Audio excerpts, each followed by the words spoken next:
يسلمك يا ماما. ضلمت البلد وجيت نورت اسكندريه. ربنا يخليك يا رب، والله الدنيا بصي يعني كنت وحشني خالص. ان شاء الله يخليك، ما والله تحرمش العظيم. منكم، ده العيال كانت الدنيا فاضيه خالص. ربنا يخليك يا رب، والله العظيم كنت وحشاني قوي وحياة ربنا. ربنا يخليك والله العظيم كنت بصي كلكم، كل اللي في البيت وحياة ربنا كنت وحشين. ربنا يخليك. انت نزلت لي الفيديو يا حبيبتي؟ نزلته. ها؟ نزلته بس تليفونك صبغني وقهرني والله العظيم. بصي كان هين عليا امسكه هبيضه في الحيط. ليه؟ والله العظيم صبغني، وبصي اخش فيه يطلع، اخش عمال بيهنج جامد خالص. يا ماما التليفون ده مش نافع، هاتلك تليفون تاني. ربنا يستاهل، ما انا كنت بقى بتجوز اختك وكده. لا التليفون ده وحش خالص، وحش. كنت بستخسر في نفسي عشان اجيب لاختك حاجتها والبيت عايز وكده يا بنت. ربنا يخليك يا رب، اديك الصحه. انت بصي تفوق كده وتجيبي لك تليفون حلو وتجيبي لي معاكي، بس التليفون كان هين عليا اكسره في الحيط. يعني اجيب لي، امال انا كنت اعمل ايه بقى؟ والله العظيم اعمل ايه؟ ما بعرفش انزل فيديوهات على طول عشان مش حلو خالص. لا مش حلو خالص. امال انا بقى انا هجيب انا تليفون واديهولي. تديني مين؟ اديلك التليفون بتاعي.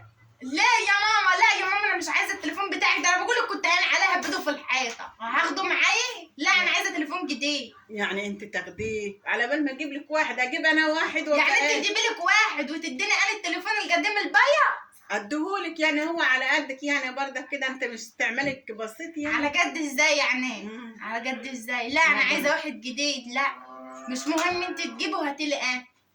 يعني مش مهم انا بامكم استخسري فيها اجيب لك واحد جديد؟ اي ما انا خدي بتاعي. لا انا مش واخده لا بتاعي. انا هديهولك. ده انت هتقولي قالوا خلاص.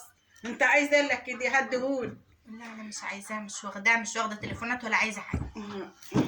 انا ماشيه وانا مش عايزه حاجه. ماشي.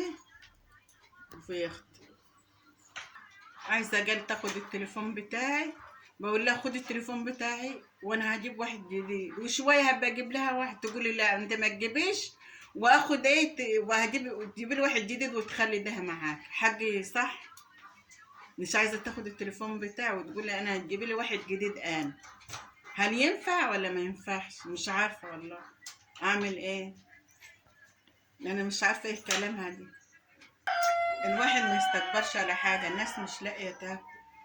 الحمد لله اللي يقول الو والواحد يطمن على حد يحمد ربنا في الزمن اللي احنا فيه. انا معايا التليفون، امال نزلت لي فيديو واحد وقعدت فيه ساعه عشان تنزله.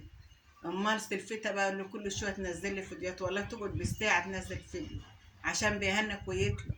فالحمد لله الواحد راضي بقليله، والحمد لله واقل من كده. لولا الفيديوهات الواحد عادي يمشي حاله بيمشي نفسه. الدنيا غاليه والحمد لله على عطية ربنا.